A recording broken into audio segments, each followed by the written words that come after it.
many of the best managers I've ever known aren't engineers and were never engineers and will never be engineers.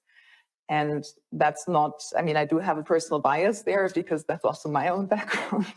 I can't code myself out of a bad situation, but that's okay because I never had to, I hopefully never will. But on a particularly different note, like with the engineering managers that I've worked with, many of them never needed to develop those human skills, the API to humans, because that was the biggest asset that they had going in, because they ended up in tech through accidents, through career changes, different journeys than sort of the stereotypical person left college with a computer science degree, went into an engineering role at some bigger company and went on from there.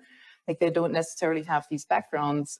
They're deeply interested in tech. They're deeply technical in the sense that they understand engineering, understand engineers' problems, can have conversations about architecture potentially even, but they're not coding themselves. And I personally still believe that those are incredibly valuable skills, but they're still skills that are extremely undervalued in our industry. And I think that's a huge issue because so many people that I speak with, and honestly, even my own experience, many companies discount candidates for roles from the get-go if they've never been an engineer themselves.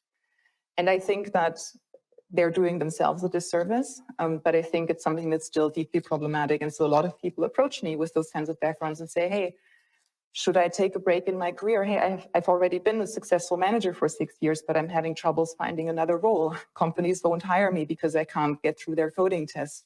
And there are so many of these folks out there who are really skilled, who've had fantastic impact, but who can't get the jobs because companies still think essentially that pattern matching is the way to solve for high-performing engineering teams. If we have skilled engineers, the only person who they will respect and the only person who will be able to lead this team obviously has to be someone who's as much like the team as possible. And that's where we end with successful engineers being shoved into management positions against their will. That's where we also end with a lot of companies still having only one career path, and that's just engineering. And at some point, you have to become a manager if you want to earn more and get a bigger role.